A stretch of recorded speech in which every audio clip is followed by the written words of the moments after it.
मैं उस डरावनी रात को कभी नहीं भूल सकता जिस रात मैंने अपना सबसे अच्छा दोस्त सूरज पाटिल को खो दिया था। सूरज और मैं बचपन से ही एक दूसरे के साथ थे। सूरज मेरा दोस्त कम और भाई ज्यादा था। 10वीं कक्षा के बाद हम दोनों ने लातूर के एक प्रतिष्ठित कॉलेज में प्रवेश लिया। हमारे लिए लातूर शहर अनजान था, पर कुछ ही दिनों में हम उस शहर का चप्पा चप्पा जान गए थे, क्योंकि सूरज और मैं पूरे दिन गांव में बाइक से घुमा करते थे। हम दोनों रोज रोज उसी शहर में घूमकर बोर हो चुके थे।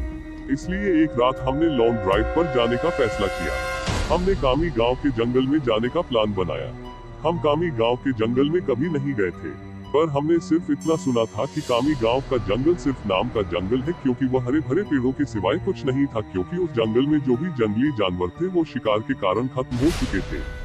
इसलिए रात में लॉन्ग ड्राइव पर जाने के लिए वह जंगल बिल्कुल सुरक्षित था, और उसी रात पूर्णमासी की रात भी थी। मौसम भी अच्छा था, इसलिए मैं सूरज के साथ कामी गांव के जंगल में जाने के लिए राजी हो गया। रात के 11 बजे हम कामी गांव के जंगल में दाखिल हो गए। हमने जैसा सुना था वैसे ही जंगल का रास्ता मक्खन की तरह मुलायम था। हमारी बाइक हवा से बातें करने लगी थी।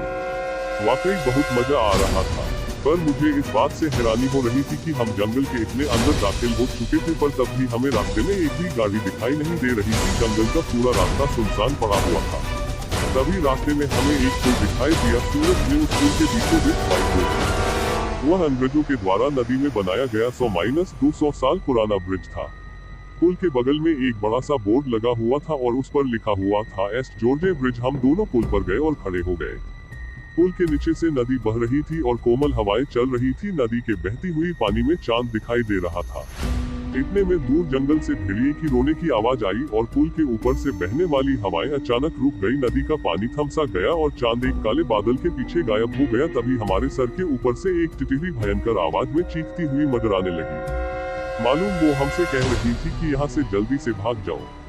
मैं सूरज, यहाँ कुछ अच्छा नहीं लग रहा है। टिटहरी का चीखना मतलब हमारे चारों तरफ खतरा मंडरा रहा है। हमें जल्दी यहाँ से निकल जाना चाहिए। सूरज, अरे भाई कुछ अशुभ नहीं होता, बस ये अंधविश्वास है। यहाँ खड़े रहो और चुपचाप नजारा देखो। तभी मैंने सूरज से कुछ दूर पुल के पास एक औरत को खड़े देखा। दूर से तो वो दिखने में सुंदर लग रही थी, पर वो पुल के नीचे नदी में झांक रही थी। मैं उसकी तरफ देख ही रहा था कि इतने में वो औरत पुल के ऊपर चढ़ गई। मैं सूरज, अपने पीछे देख, वो औरत क्या कर रही है। सूरज ने पीछे मुड़कर देखा। वो औरत अभी भी पुल के रेलिंग के ऊपर चढ़कर नदी में देख रही थी। सूरज भाई, वो खुदकुशी करने की कोशिश कर रही है। सूरज ने मुझसे कहा, खुदकुशी? ये सब सुनकर मेरे हाथ पैर कांपने लगे, क्योंकि जब मैं एक बच्चा था तब मेरे दादाजी ने खुद को फांसी लगा करके खुदकुशी कर ली थी, और वो मैं ही था जो उन्हें पहली बार फांसी पर लटकते हुए देखा था। इधर सूरज उस औरत को रोकने के लिए उसकी तरफ भागा, लेकिन मैं वही खड़ा रहा, क्योंकि फांसी पर लटकते हुए मेरे दादाजी मेरे सामने आ रहे थे। सूरज तेजी से चिल्लाया, अरे चाची, क्या कर रही हो? उतरो, वहां से गिर जाओगी। सूरज की आवाज सुनकर मैं होश में आया। सूरज उस औरत के बहुत ही करीब जा पहुंचा था और तभी वो औरत नदी में कूद गई। तब तक मैं दौड़ते हुए सूरज के पास जा पहुंचा। वो औरत हमारे सामने नदी में डूब रही थी और चीख रही थी, बचाओ बचाओ, पर हम उसे सिर्फ डूबते हुए देख रहे थे, क्योंकि हम दोनों बहुत ज्यादा डर गए थे। वो औरत मदद के लिए बुला रही थी। फिर तभी सूरज ने अपनी टी शर्ट उतारा और पुल के रेलिंग पर चढ़ गया। मैंने उसका हाथ पकड़कर उसे रोकने की बहुत कोशिश की, लेकिन वह नहीं माना। उसने मेरे हाथ से अपना हाथ छुड़ाकर उस लड़की को बचाने के लिए नदी में कूद गया। सूरज नदी में कूदते ही उसने अपने आसपास देखा तो उसे वह औरत कहीं भी दिखाई नहीं दे रही थी। उसने सोचा कि वह डूब चुकी होगी। फिर उसने गहरी सांसें ली और पानी के अंदर डुबकी लगाई। कुछ देर बाद वह पानी के ऊपर आया, लेकिन वह लड़की कहीं नहीं दिखाई दे रही थी। मैंने आंखें बंद करके भगवान से प्रार्थना की, लेकिन जब मैंने आंखें खोली तो मेरे बगल में ही पुल की रेलिंग पर वही औरत बैठी थी जो कुछ देर पहले नदी में कूद गई थी। वह किसी जंगली जानवर की तरह पुल की रेलिंग पर बैठी हुई थी और नदी में सूरज की तरफ देख रही थी।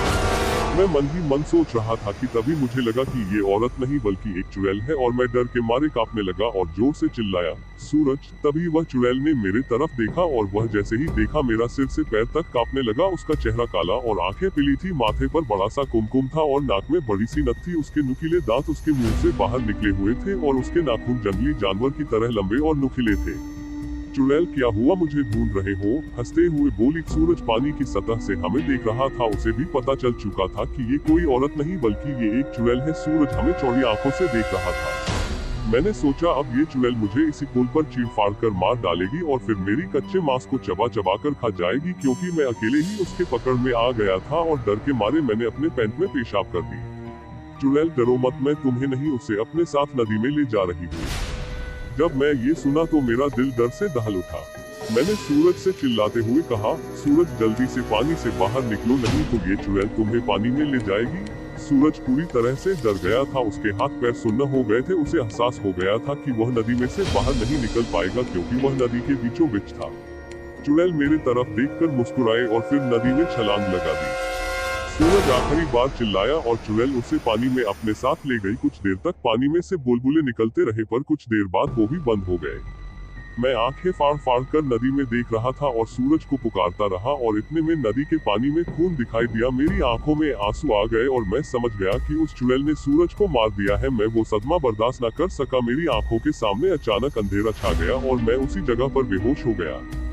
जब मुझे होश आया तब सुबह हो चुकी थी। मैं 4-5 लोगों से घिरा हुआ था। पुल पर काफी सारे लोगों की भीड़ जमी हुई थी। लोग पुल के नीचे झांक कर देख रहे थे। मैं उठा और दौड़कर पुल के पास गया और देखा पानी में नदी के किनारे सूरज की लाश तैर रही थी। उस चुड़ैल ने बड़े ही बेदर्दी से सूरज के सीने से दिल निकाल लिया था। मेरा सबसे अच्छा दोस्त मुझे छोड़कर चला गया था।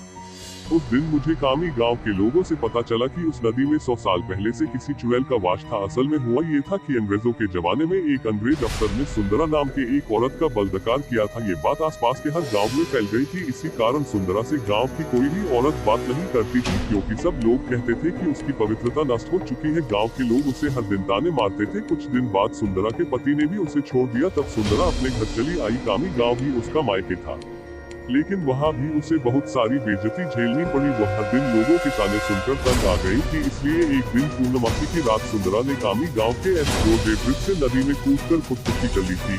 मरने के बाद वह चुड़ैल बन गई और पूर्णमासी की रात सुंदरा उस ब्रिज पर आती थी और लोगों को इसी तरह सफर से अपना शिकार बनाती थी। कामी गांव के कुछ बुजुर्ग लोग ये भी कहते हैं कि 100 पुरुषों या लड़कों का दिल खाने के बाद वह चुड़ैल फिर से एक सुंदर औरत बनने वाली थी। इसलिए वह सिर्फ पुरुषों और लड़कों को अपना शिकार बनाती थी और उनका दिल कच्चा चबा जाती थी। सूरज के मारने के बाद कामी गांव के जॉर्ज ब्रिज पर कभी भी वह चुड़ैल दिखाई नहीं दी। इसलिए कामी गांव के लोग कहते हैं कि मेरा दोस्त सूरज उस चुड़ैल का आखिरी शिकार था और उसके बाद वह फिर से जिंदा और सुंदर स्त्री बन गई और अभी वह किसी आदमी के साथ सामान्य जीवन जी रही होगी।